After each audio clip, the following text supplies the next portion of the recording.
Ladies and gentlemen, good afternoon. Very pleased to introduce Patrick Cantlay. Patrick, welcome to your sixth Masters. Patrick's had a sensational year since the last Masters. He capped off certainly by a victory at the Tour Championship. This year you've had several top five finishes and would appear to be coming into this week in strong form. Patrick, could you tell us a bit about your preparations for this week and walk us through what you're doing to prepare for Thursday?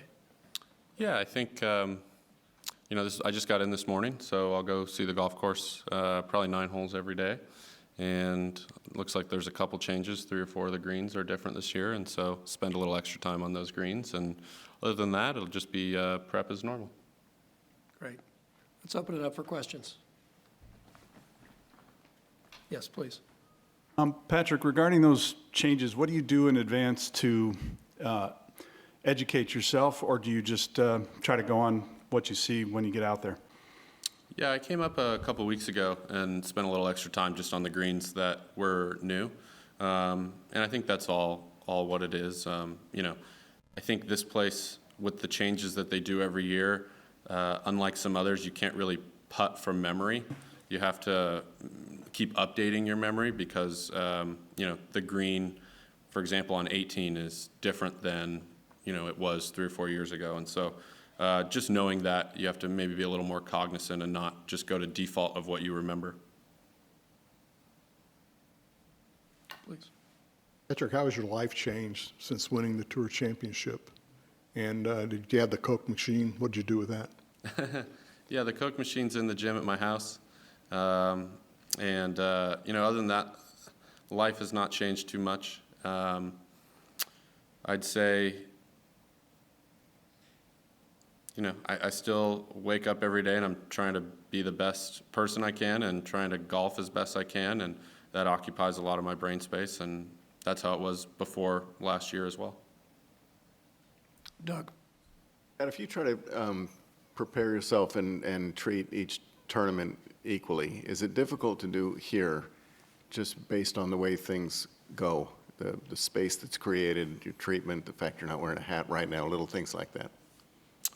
I think trying to make it the same all the time is helpful. I will definitely note that there's added importance this week, and I think everybody in the field knows that. And that's no different than the other majors and Ryder Cup. And with the amount of tournaments I play, that's roughly 20% of the schedule, or some, definitely in the teens. So I don't know if there's too much different than normal, but you're definitely cognizant of making sure that all your ducks are in a row a little more than a regular week. Patrick, hi. Given your success in last year, the momentum and carrying it forward, how challenging is that to stay right up there in terms of mindset as well as we come into this huge week of golf?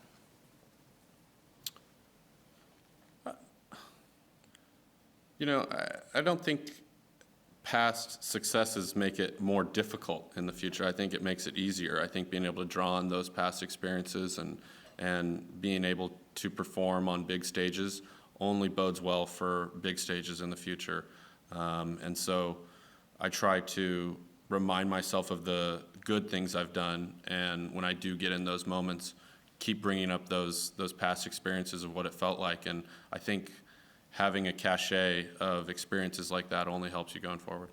If I could ask Tiger Woods' potential return to the sport this week, what's your take on that? What would it mean to the sport, and how has he inspired players like you over the years? I think seeing him being so far superior to most any golfer since Nicklaus, naturally you become inspired by that type of performance and dedication to the mastery of anything. And so for someone that's dedicated most of their life to playing golf as well as I can, seeing someone who has come as close as anybody else to mastering the game, I think that's admirable. I think he's a good example of, life's not always perfect. And so it's really exciting to see him on his highs. And so I hope that he is able to tee it up this week and play well. And obviously that's the greatest thing for our sport. There's definitely a different feel in tournaments that he tees it up in. Players are feeling that buzz of anticipation. I would say, yeah. Everyone's excited about it, and even last week, hearing the potential for him to play was exciting to the guys. Patrick, back to the golf course and your visit here a few weeks ago. Your impressions of the 11th hole, new tee shot, new landing area, and some of the changes around the green, outside the green. Right. It won't play too different if you hit a good drive and hit it in the middle of the green, which is what everyone's trying to do on that hole anyway.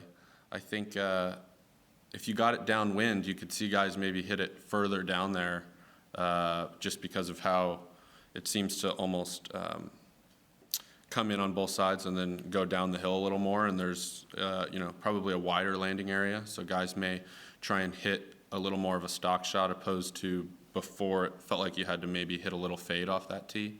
So all in all, I don't think it'll play too different, but if anything, they made it just a little tougher. In the back.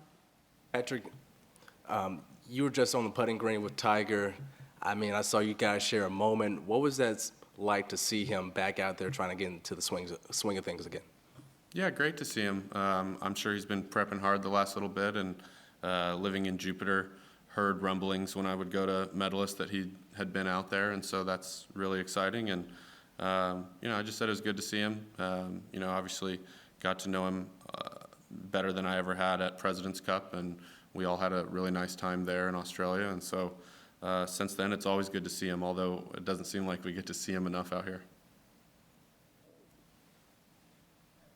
Patrick, growing up at Virginia, were you practicing on the putting green, having a contest with your dad or brothers about trying to, thinking about winning the Masters, or was there another major? Was that the major that you most thought about, or? Yeah, I'd say most everybody feels like the Masters is the tournament they want to win the most. And I think part of that is where you win your tournaments somehow feels important, and the fact that it's here every year makes the history of the event a little more elevated. Everyone remembers what each winner did on each hole the year that they won, and so that bit of nostalgia, I think, makes this tournament what it is. What's your earliest memory of watching the event? Hard to say.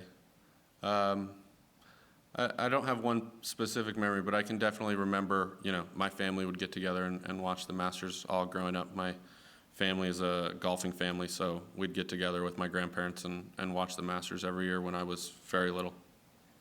Were you able to watch it the years that you were hurt, or was it too tough? Oh yeah, I watched golf while I was hurt. All my contemporaries, all the guys I played junior golf with, were out there winning tournaments, winning majors, winning big events, and so it was fun. It was fun to watch those guys who I knew play so well and win tournaments. It's the word you'd use, fun. It was fun to watch? Yeah, better than watching people I don't know out there.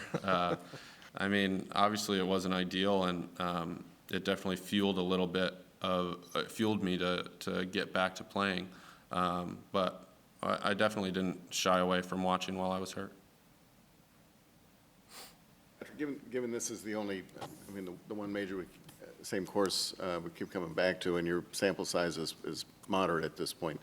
Do you tend to have to think more on the good memories or the bad ones here? Definitely good. I think I really like the golf course, and I think it's really good for my game. And so I'm excited every time I come here. I think it's always in great shape, and the more reps you get at this golf course and the more experience you can build, I think that helps you each and every year down the road. Come to 15, do you think about the shot you hit in 2019? Sometimes, yeah. And if the pin would be over there and, I'm coming down on Sunday, I think experiences like that really can aid you. And I think, just growing up and knowing so much about the golf course, it gives you a picture of what you want to do when you get there. And you can think about all the shots that not only you've played on that hole, but other guys have played on that hole. And I think that's just one of the coolest things about this place. And one last thing, if you don't mind. Do you ever do any shopping here? And how much money do you usually spend, if at all? I don't. I leave that up to family members to do. You've never bought anything from here? I bought a sweater once. It was cold. I came up to play around with some buddies, and I was colder than I expected one morning. I bought a cashmere sweater. I still got it. In 10 years since you were low AM, I guess, what's your reaction to that passage of time? Does it make you feel a little bit older at all? And what's your best memory from that week? Yeah, it definitely does. It feels like an extra long time ago because of the break that I had. Yeah, thinking back on that, I was definitely a lot younger and thought everything just felt more wondrous, like Disneyland coming here. I remember that.